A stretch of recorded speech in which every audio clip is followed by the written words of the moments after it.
Hello dear students.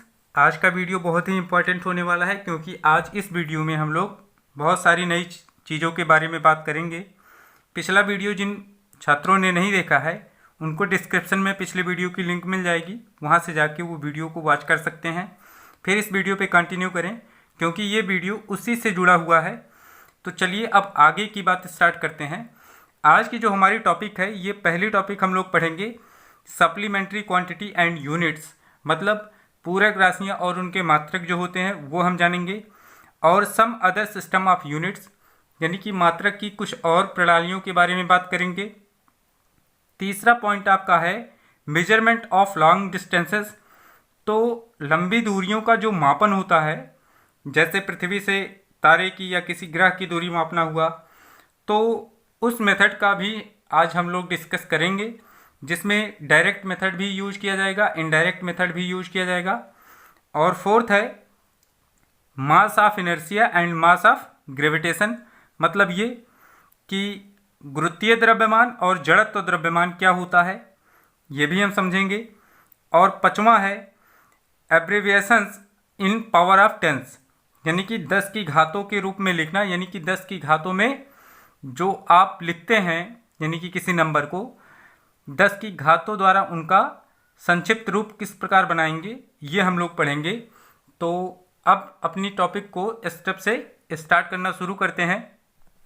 तो जैसा कि हमने बताया था कि एसआई सिस्टम जो आपका है, एसआई को इस प्रकार से लिखा जाएगा एसआई सिस्टम के अंतर्गत आपकी जो 7 क्वांटिटीज़ थी, यानी कि वो 7 फंडामेंटल क्वांटिटीज़ थी, यानी कि एसआई जो आपका सिस्टम है उसमें 7 मूल राशियां हैं और 2 पूरक राशियां हैं।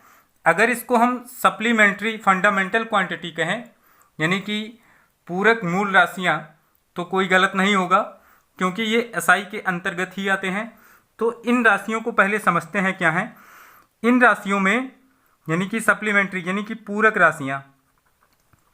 राशियां ये आपकी सिर्फ 2 प्रकार की होती हैं। एक है कोण और दूसरा है घन कोण। कोण क्या होता है आप ऐसे समझ लीजिए, पहले इसको हम आपको फार्मूला के थ्रू समझाते हैं। हम लोग पढ़ चुके हैं कि कोण बराबर क्या होता है, चाप बटा त्रिज्या। तो यहाँ पे लिखेंगे एर्क अपान रेडियस। और घन कोण का मतलब होता है यहाँ पे एक जो क्षेत्रफल बनता है गोले पर, ये गोले में बनता है। किस में बनेगा? गोले में। और कोण तो आपका कहीं बन सकता है, यानी कि ये 2D है, ये 3D है। 2D का मतलब आप समझते होंगे, यानी कि द्विविमीय, और घन कोण जो है ये 3D है। तो जैसे मान लीजिए कि एक यहाँ पे हमने गोला बनाया, इसकी त्रिज्या r है, तो इसके पृष्ठ पर एक ऐसा कुछ सरफेस ले लें जिसका क्षेत्रफल कुछ हो, यानी कि आपने देखा होगा आइसक्रीम या फिर जोकर की जो कैप होती है वो, ये इस टाइप का कुछ बनेगा, या तरबूज में कुछ ऐसा आप पार्ट काट के निकालिए तो ये वाला एरिया आपका कुछ होगा। तो घन कोण क्या होता है, इसको आप यहाँ पे ओमेगा से रिप्रेजेंट करेंगे। ओमेगा इज इक्वल टू होगा delta S by are square. Delta S क्या है? ये जो एरिया है इसका क्षेत्रफल। अब ये कुछ भी हो सकता है। अगर पूरे गोले के पृष्ठ द्वारा इसके केंद्र पर अंतरित कोण हम लोग निकालना चाहें तो वो होगा ओमेगा। यहाँ पे आप इसको डेल्टा ओमेगा लिख सकते हैं क्योंकि बहुत छोटा क्षेत्रफल हमने लिया है। अब पूरे गोले के पृष्ठ द्वारा अगर हम अंतरित कोण का मान निकालना चाहें कि इसके केंद्र O पर वो घन कोण कितना होगा, तो यहाँ पे आप जानते हैं कि गोले के पृष्ठ का जो क्षेत्रफल होता है कितना होता है, 4 pi r square divide by are square. तो आर स्क्वायर से आर स्क्वायर कैंसिल हो जाएगा। ओमेगा इज इक्वल टू कितना आएगा, 4 पाई।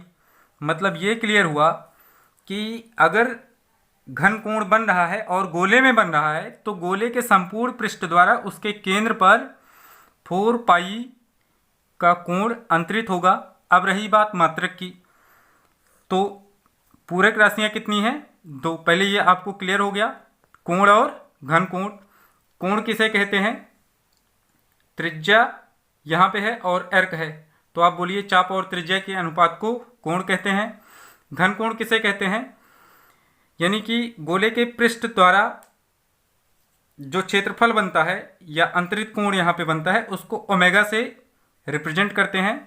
गोले के पृष्ठ द्वारा जो केंद्र पर कोण बनता है उसे हम घन कोण कहते हैं।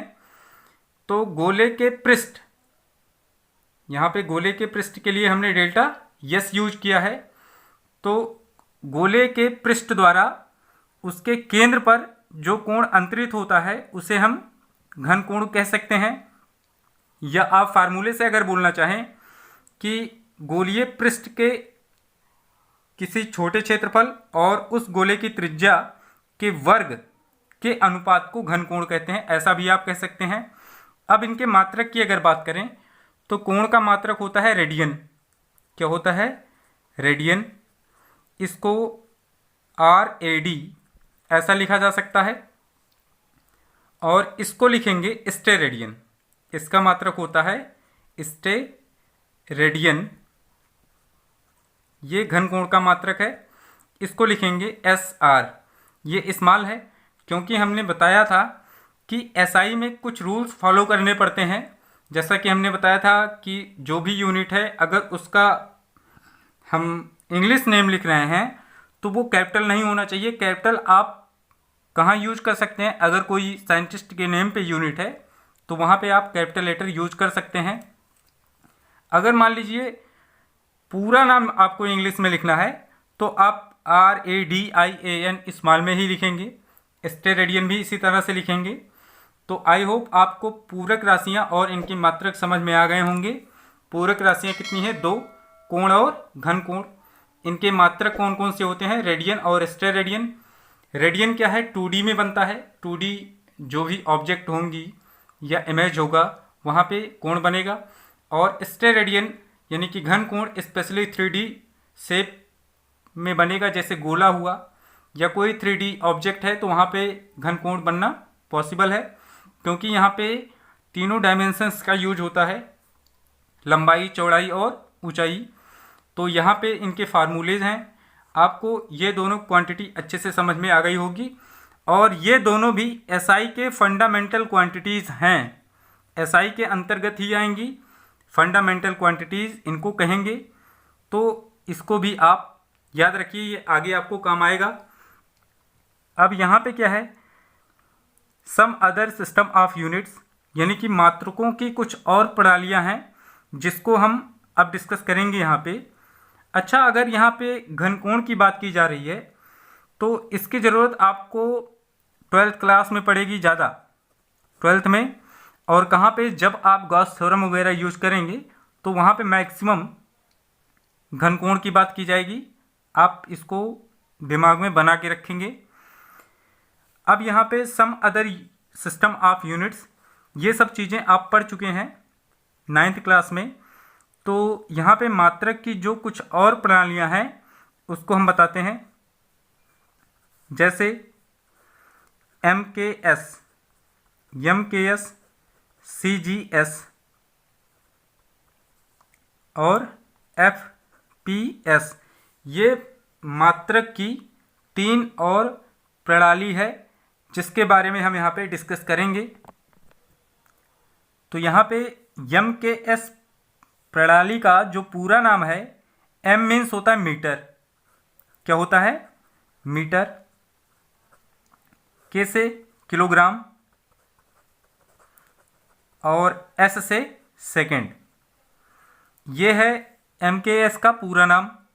अगर इसमें विद्युत भी इन्वॉल्व कर लिया जाए, यानी कि विद्युत जो इलेक्ट्रोस्टैटिक है, जो 12th में आपको पढ़ना है, वो भी अगर यहाँ पे इन्वॉल्व होता है, जैसे करंट वगैरह, चार्जेज यहाँ पे इंक्लूड कर लिए जाएं, तो इसका पूरा नाम हो जाता है MKSA। ऐसा इसको पढ़ा जाता है, यानी कि मीटर, किलोग्राम, सेकंड और एम्पियर। एम्पियर किसके लिए? वैद्युत धारा के लिए। तो इस तरह से इसका यूज किया जाता है। आजकल जो मैक्सिमम सिस्टम यूज किया जा रहा है, यानी कि प्रणाली यूज की जा रही है, वो SI है। लेकिन अभी MKS और SI दोनों बराबर, यानी कि जितना SI का यूज हो रहा है उतना ही MKS का भी यूज हो रहा है। अब यहाँ पे CGS क्या है, सेंटीमीटर ग्राम सेकेंड, यानी कि इसको हम बोलेंगे सेंटीमीटर ग्राम और सेकेंड। ये CGS का पूरा नाम है, सेंटीमीटर ग्राम और सेकेंड। वास्तव में MKS पद्धति जो है वो CGS का बृहत रूप है, यानी कि इस पद्धति को एक्सपेंड किया गया है, बड़ा कर दिया गया है, जिसको हम लोग जानते हैं किस नाम से, MKS नाम से। वास्तव में सेंटीमीटर ग्राम सेकेंड का ही एक बड़ा रूप बनाया गया MKS, यानी कि CGS को ही अपग्रेड किया गया है। किसमें, MKS में। MKS CGS का अपग्रेडेड वर्जन है, ऐसा समझ लीजिए। और फुट पाउंड सेकेंड का मतलब, यहाँ पे फुट का नाम तो आपने सुना होगा, फुट पाउंड सेकेंड, ये किसका नाम है, FPS पद्धति का नाम है। अब इस पद्धति का एक और नाम है, अगर आपसे मात्रक की ब्रिटिश पद्धति बोले तो आप समझ जाइएगा कि FPS है। क्या है, फुट पाउंड सेकेंड ही है, जिसे हम मात्रक की या मापन की ब्रिटिश पद्धति कहते हैं। तो आई होप इन तीनों पद्धतियों के जो पूरे नाम हैं आपको समझ में आ गए होंगे। अब मीटर किलोग्राम सेकेंड, इसका मतलब आप समझिए कि MKS के थ्रू अगर हम कोई मेजरमेंट करते हैं, यानी कि जिसमें हम MKS को इन्बिल्ट करते हैं, MKS को ही इन्वॉल्व करके हम मेजरमेंट अपनी कंटिन्यू करेंगे, तो उसमें जो भी लेंथ होगी, चाहे वो लेंथ हो, चाहे विड्थ हो, चाहे हाइट हो, तो उसमें उसको अगर मेजर किया जाएगा तो उसका यूनिट मीटर ही रखा जाएगा। यानी कि लंबाई, चौड़ाई या ऊंचाई जो भी है उसको हम मीटर में मापेंगे। और दूसरा केस यहाँ पे आता है मास का मतलब द्रव्यमान। अगर द्रव्यमान है, कोई भी है, तो उसको हम किलोग्राम में मापेंगे और समय को सेकंड में मापेंगे। समय कोई भी हो, छोटा हो बड़ा हो, इससे मतलब नहीं है, समय को मेजर किस में किया जाएगा, सेकंड में। तो MKS अगर अप्लाई करके हम कोई मेजरमेंट करते हैं तो लेंथ को मीटर में, द्रव्यमान को किलोग्राम में और समय को सेकंड में मापेंगे। CGS भी इसी प्रकार से काम करेगा। अगर CGS को अप्लाई करते हैं तो इसका मतलब ये है कि आप लंबाई को सेंटीमीटर में और द्रव्यमान को ग्राम में, समय को सेकंड में मापेंगे। अगर FPS अप्लाई करके मेजरमेंट करते हैं तो लंबाई को फुट में और द्रव्यमान को पाउंड में और फिर समय को सेकंड में मेजर करेंगे। अब यहाँ पे एक चीज़ आपको और मिल सकती है, जैसे मीटर किसे कहते हैं, किलोग्राम, यानी कि 1 मीटर क्या है, 1 किलोग्राम क्या है, 1 सेकंड की परिभाषा ऐसे आपने 9th क्लास में पढ़ रखी होगी। अगर ऐसे बहुत सारे हैं, जैसे कि 1 फर्मी क्या होता है, 1 मीट्रिक टन क्या होता है ना, ये सब बहुत सारे हैं। अगर आपको इन पे भी वीडियो चाहिए कि हम और भी मात्रक जो हैं उनका हम विद थ्योरी आपको एक्सप्लेन करें, तो आप हमें कमेंट करके बता सकते हैं, हम उस पर एक अलग से वीडियो बनाएंगे। तो आप हमें कमेंट ज़रूर करिएगा अगर आपको वो वीडियो चाहिए। अब चलते हैं हम तीसरे पॉइंट पे। ये आपका अच्छा पॉइंट है, जिसमें आपको शायद ये लगेगा कि पहले के जब समय थे तब उसमें लॉन्ग डिस्टेंस का मेजरमेंट करना बड़ा मुश्किल था। तो चलिए देखते हैं, मेजरमेंट ऑफ लॉन्ग डिस्टेंसेस मतलब लंबी दूरियों का मापन कैसे करते थे। तो लंबी दूरियों के मापन के लिए आप यहाँ पे समझिए कि जैसे मान लीजिए कोई बहुत दूर तारा स्थित है, यहाँ पे एक स्टार मान लेता हूँ, और इसकी दूरी आपको निकालनी है। तो लंबन विधि का प्रयोग करते थे। ये लंबन विधि क्या होती है अभी हम बताते हैं, यानी कि पैरेलैक्स मेथड का यूज करते थे। अब पैरेलैक्स मेथड क्या होता है कि जिस भी ऑब्जेक्ट की या जिस भी तारे की दूरी या जिस भी पिंड की दूरी ज्ञात करनी होती थी, पहले उसको आइडेंटिफाई कर लेते थे, फिर इसके बाद इसके अगल बगल यानी कि इसके दोनों तरफ यहाँ पे सपोज कर लीजिए, और यहाँ पे दो और स्टार्स आइडेंटिफाई करते थे। फिर एक बार यहाँ से इसको देखते जब थे तो ऐसा लगता था कि ये एग्जैक्टली 90 पे है। ये मान लीजिए पृथ्वी का सरफेस है। अब यहाँ से इसको देखेंगे तो ये भी एग्जैक्टली 90 दिखाई पड़ेगा ठीक नीचे से, यानी कि इसके ठीक नीचे से इसको ए बी सी। अब इसी को हमें मेजर करना है कि ये डिस्टेंस कितनी है, ऐसा आपको मापना है। तो ए बी सी को आइडेंटिफाई तो कर लिया। अब लंबन क्या होता है पहले ये समझ लीजिए। जैसे आप ऐसा सपोज करें कि आपके सामने एक बिजली का खंभा है, आपको लग रहा है कि आप उसके ठीक सीध में खड़े हैं, एग्जैक्टली आप उसके ठीक सीध में हैं। अपनी एक उंगली अपनी आँख के सामने ऐसे रखें, ऐसे ले जाके, और जिसमें आपको ये लगेगा कि खंभा जो है वो छिप गया है, अब हमको नहीं दिखाई पड़ रहा है। लेकिन जब आप अपनी एक आँख को बंद करेंगे तो फिर से वो खंभा लगेगा कि दिखाई पड़ना शुरू हो गया। इसी तरह से मतलब वो जो डिस्टरबेंस आ रहा है तो वो क्या है, लंबन है। तो आप लंबन समझ गए। जैसे हमने यहाँ पे इसको बताया कि एक सिक्के को, या आप जैसे देखते होंगे किए भी होंगे कि किसी स्टार्स को आप उंगली से क्या करते हैं, छुपा लेते हैं, तो आपको लगता है कि वो अब हमें नहीं दिखेगा। लेकिन अगर आप अपनी एक आँख को बंद करें तो फिर से वही कंडीशन, वो दिखना शुरू हो जाएगा। इधर उधर जब करेंगे अपना सिर तो भी वहाँ पे वो चीज़ें आपको दिखाई पड़ेंगी। तो ये होता है लंबन। अब यहाँ पे इसी विधि का प्रयोग किया जा रहा है। तो इस स्टार्स के ठीक नीचे खड़े होके ये भी देखेंगे तो यहाँ से अब आपको ये लग रहा है कि हम इन तीनों के ठीक नीचे पहुँच चुके हैं बारी बारी से। इसको P1 मान लेते हैं, इसको P2 और इसको P3।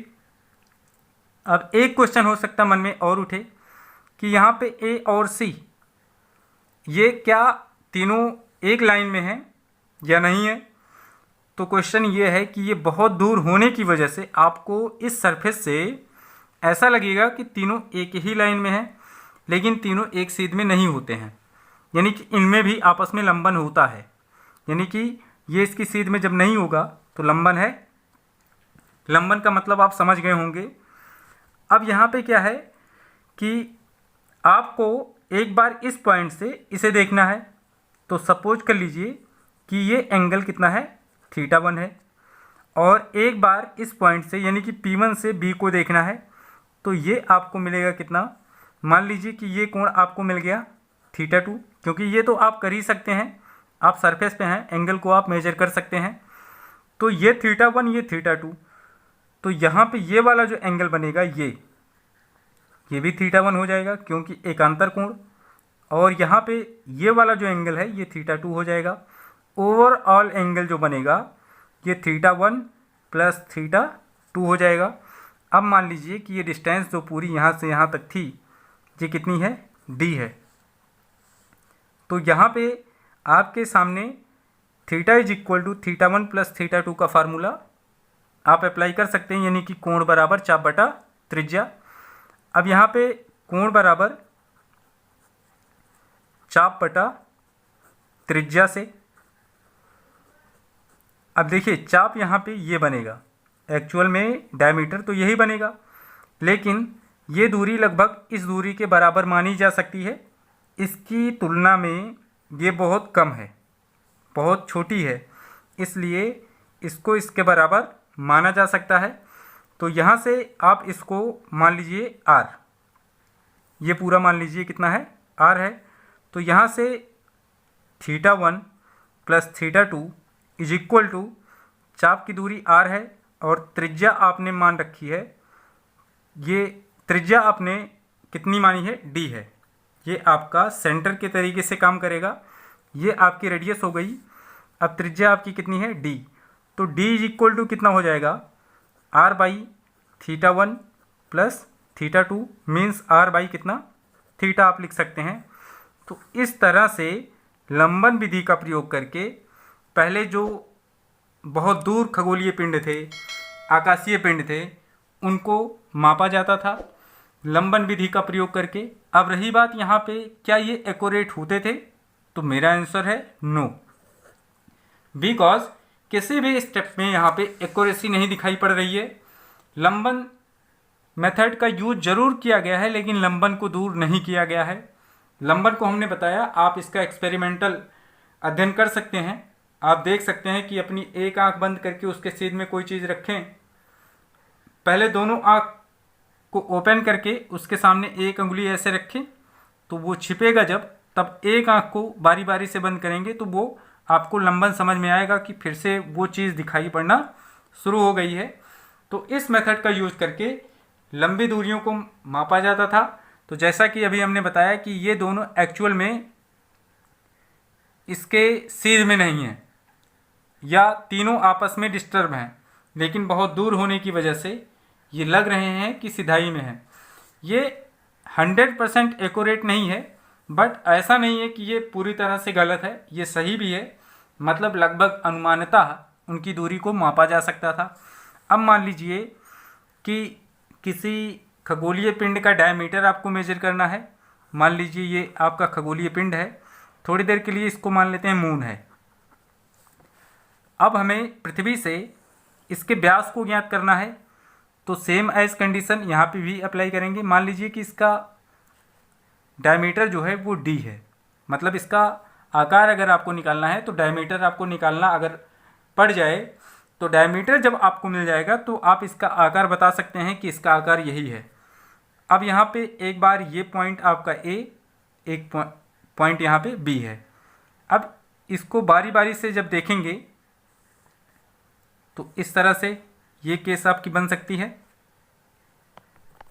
या आप इसके पॉइंट को A माने, इसके पॉइंट को B माने और इस फिगर का जस्ट उलट बना दें। मतलब यहाँ पे मून है, ये कुछ इस तरह से A B इसका डायमीटर है, और यहाँ पे ये आपका अर्थ है।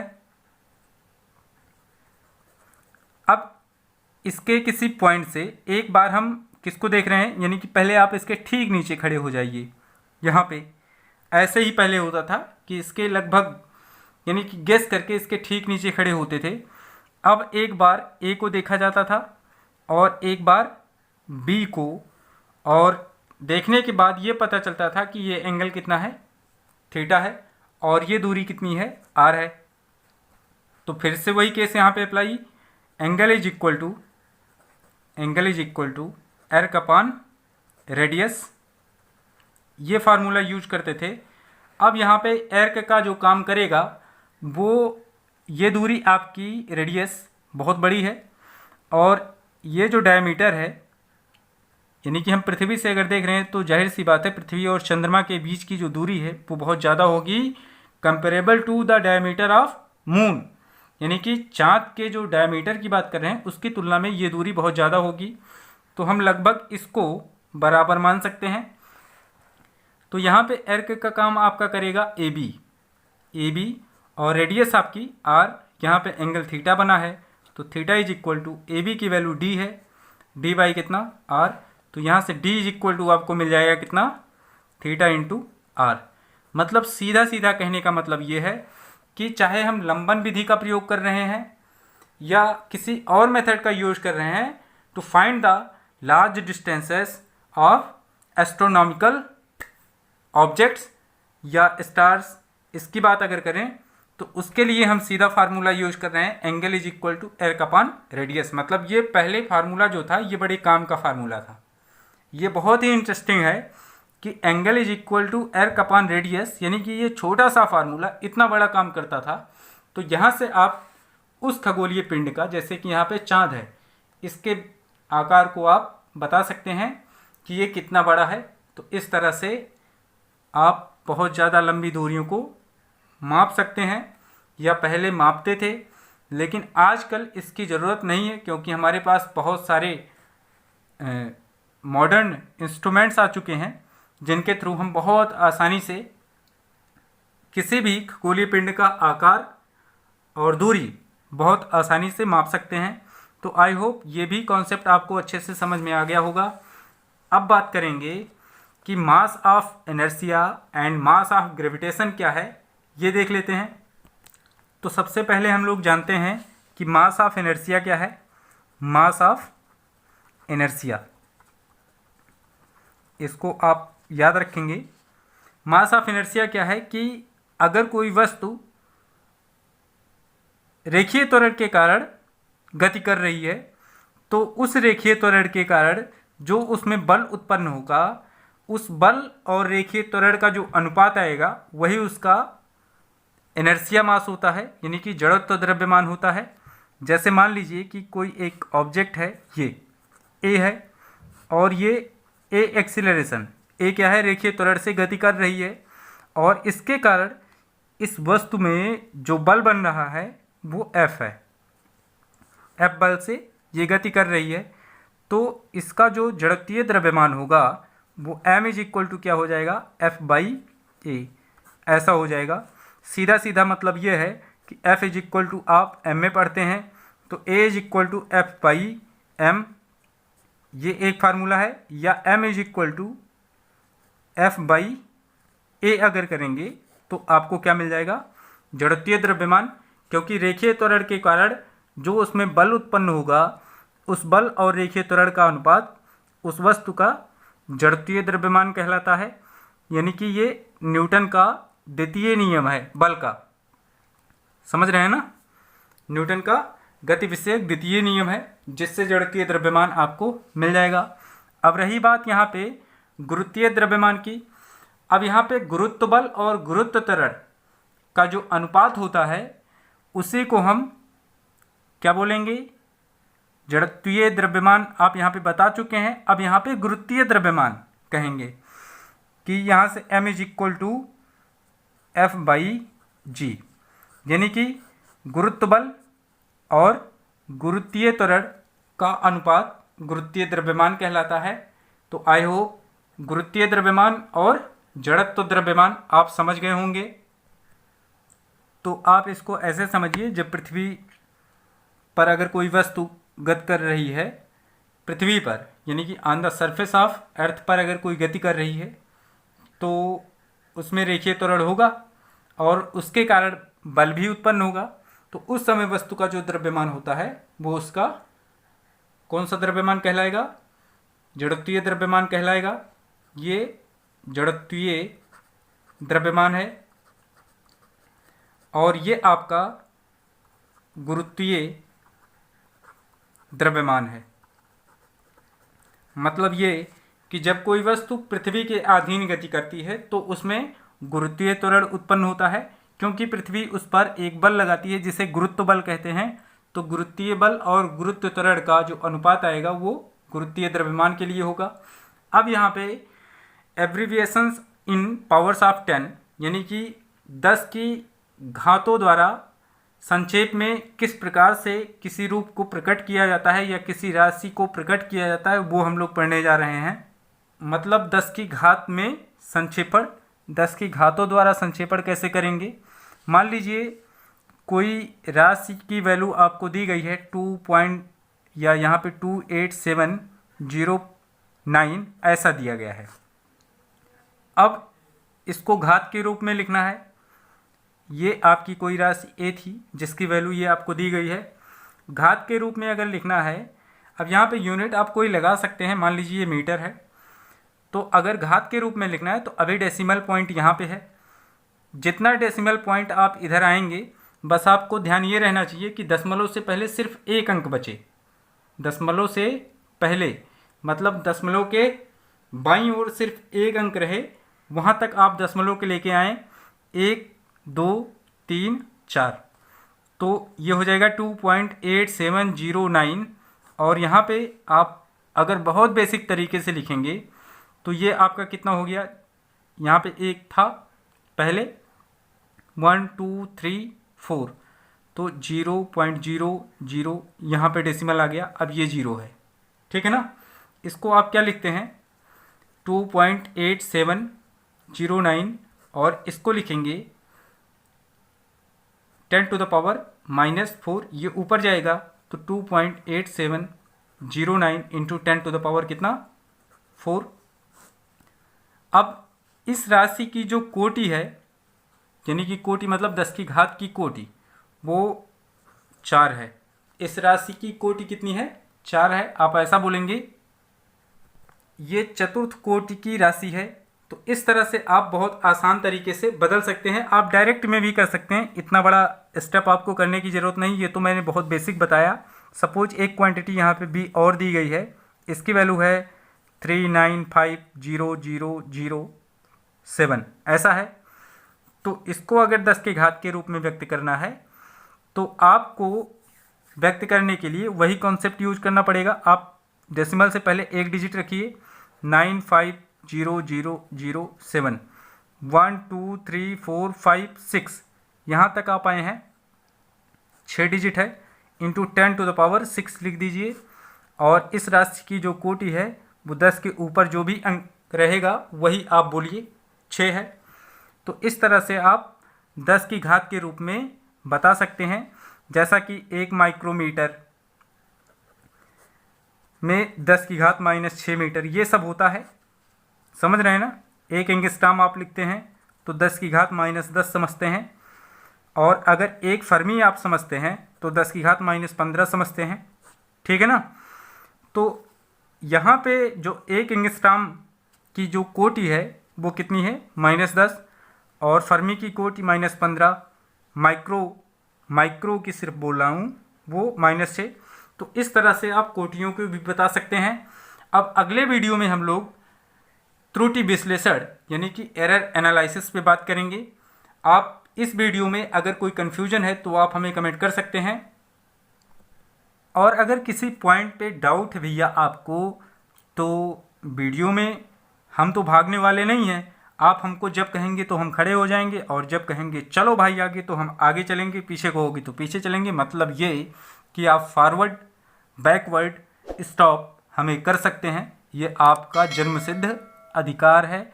अगर आपको किसी पॉइंट पे डाउट तब भी लग रहा है तो आप हमें, तो यदि आपको वीडियो पसंद आई है तो वीडियो को लाइक करें, शेयर करें। अगर चैनल पे पहली बार आए हैं तो चैनल को ज़रूर सब्सक्राइब करें, साथ ही साथ बेल आइकन को भी दबाएं, जिससे आपको आने वाले वीडियोस का नोटिफिकेशन तुरंत प्राप्त हो सके।